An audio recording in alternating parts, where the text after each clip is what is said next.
नमस्कार, माझे नाव हृदय रामचंद्र धन्य आहे.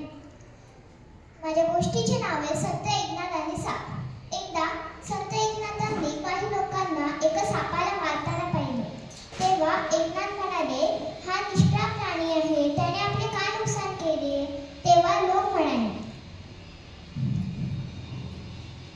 साप हे धोकादायक असतात, ते चावतात. परंतु संतांनी गावकऱ्यांना शांत केले व सापांना मारण्यापासून रोखले. त्यांनी लोकांना सांगितले की प्रत्येक जीव हा परमेश्वराचा अंश आहे. प्राणी तेव्हाच इजा करतात जेव्हा त्यांना भीती वाटते किंवा आपण त्यांना त्रास देतो. संतांच्या या उपदेशामुळे गावकऱ्यांनी सापाला न मारता सुरक्षित ठिकाणी सोडून दिले. तात्पर्य: संत नेहमीच प्राणी, पक्षी आणि निसर्गावर प्रेम करायला शिकवतात.